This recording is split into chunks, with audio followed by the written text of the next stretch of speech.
para ulama, kalau Anda ingin selalu baik dalam aktivitas dan terbebas dari maksiat, ketika terfikir berbuat salah, bayangkan seketika akan meninggal. Itu akan cepat terjaga kita. Ya. Termasuk dalam ibadah, saat sholat. Kalau ingin bertambah kehusyuan, salah satu rumus Qur'annya, rasakan diawasi oleh Allah, dan ketika sholat itu mungkin jadi sholat terakhir. Itu ada rumusnya di Quran, surah kedua Al-Baqarah, ayat 45-46. Ya, wa innaha lakabiratun illa 'alal khashiyin. Salat itu tidak mudah dikerjakan kecuali bagi orang khusyuk. Siapa orang khusyuk ini? Ayat 46 ya. Alladzina yadhunnuna annahum mulaqu rabbihim. Yaitu orang-orang yang merasa akan berjumpa dengan Allah, diawasi. Makanya maaf Bapak Ibu ya, teman-teman, dimaaf sekali. Orang khusyuk yang merasa akan berjumpa dengan Allah dengan yang tidak khusyuk itu akan beda. Saya beri contoh beginilah. Ada undangan sekarang 2:30, nanti jam 5 itu ada undangan dari Pak Gubernur ya Kalimantan Selatan, kita dijamu untuk makan sore sebelum malam jam 5 gitu kan. Insya Allah sekarang ini tinggal waktunya 2,5 jam lagi. Baik, kalau nanti antum ikut dengan kami bergabung, kira-kira mau pakai pakaian seperti ini atau perbaiki? Perbaiki penampilan? Cuci muka dulu nggak? Enggak, ini cuma contoh aja, bukan betulan, bukan cuma contoh aja, gitu kan? Ada undangan jam 5 sebentar lagi, misal contoh seperti itu, kita diundang untuk makan bersama-sama. Baik, kita perbaiki penampilan, makan, cuci muka dulu macam-macam, Masya Allah.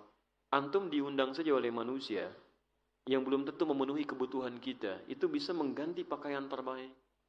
Undangan pesta, kenakan pakaian terbaik, yang undang manusia, dan belum tentu tiap hari. Kenapa saat Allah mengundang kita, dan 5 kali dalam sehari? Bahkan menyampaikan, perlu apa, saya berikan. Mencukupi kebutuhan, memaafkan kalau salah, mengampuni kalau berbuat dosa.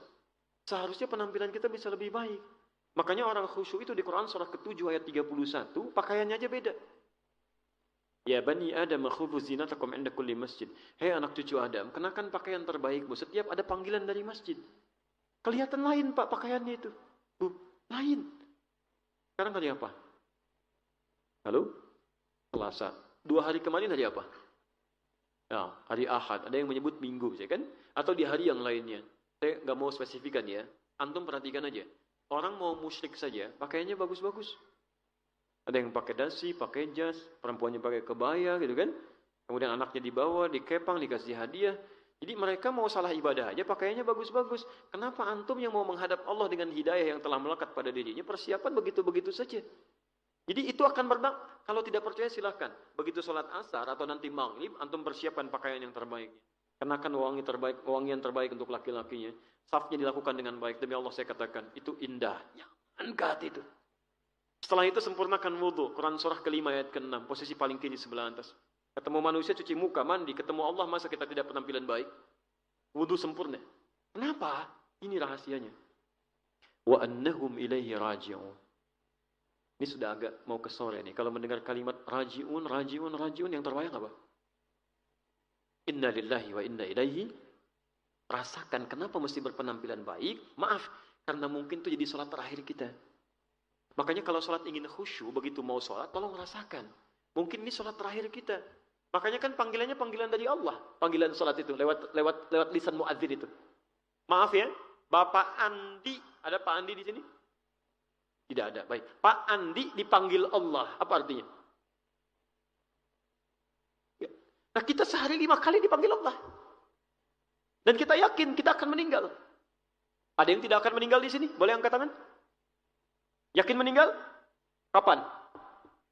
Bisa hari ini? Antum kalau tahu kapan saja bisa meninggal, kenapa masih main-main juga dalam urusan akhirat? Harusnya siap-siap. Mata lihat yang salah, palingkan. Bagaimana kalau melihat yang jelek begitu meninggal? Ikut taklim tiap hari, Masya Allah. Salatnya luar biasa, puasa sudah dikerjakan. Meninggal ketika melihat sesuatu aurat yang terbuka. Cuman 2 detik meninggal. Dan diungkap di akhirat. Si fulan meninggal ketika melihat maksiat. Allahu Akbar. Antum mau katakan apa? Dalam salat itu kenapa kenakan pakaian terbaik, wudu dengan sempurna? Karena boleh jadi itu menjadi salat bagian terakhir kita. Mungkin ketika sujud, wafat kita. Masya Allah, dalam keadaan berwudu, mengenakan pakaian paling halal dan paling indah. Di Qatar pernah begitu Pak. Di Qatar.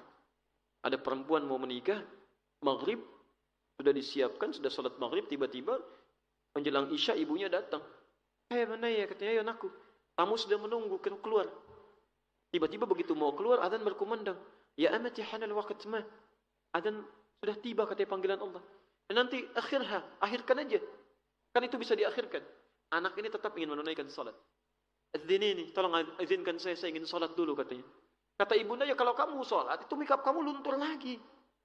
Kata anaknya, tetap saya ingin salat dulu. Ibunya marah keluar. Sambil dia nutup pintu mengatakan, kamu tidak taat dengan mama. Dia keluar. Anaknya kemudian berwudu, make upnya luntur lagi. Dari situ kemudian dia salat. Masya Allah. Khusyuk salatnya dari mulai takbir, ruku, kemudian sujud. Saat sujud itulah lama sujud saking khusyuknya. Gak bangun lagi, Pak. Meninggal dalam sujudnya. Manusia menginginkan beliau jadi pengantin dunia, Allah menginginkan dia jadi bidadari akhirat. Manusia menginginkan dia dengan make up dunia, kata Allah lunturkan, make up akhirat itu wudu. Lunturkan. Dan wafat dalam keadaan sujud menghadap Allah subhanahu wa ta'ala dengan pakaian terbaiknya. Masya Allah, meninggal dalam keadaan sujud. Antum mau begitu meninggal dalam keadaan sujud? Nanti asar ya, sebentar lagi tuh. Waktu. Tapi kan gak bisa menjamin juga cita-cita asar, wafatnya malam bisa terjadi. Kita nggak bisa milih gitu kan. Maka dari itu kalau ingin merasakan muraqabah nikmatnya berada dengan kedekatan Allah Subhanahu wa taala, tingkatkan ketakwaan, jauhi maksiat, rasakan selalu dilihat oleh Allah Subhanahu wa taala. Itu yang paling indah.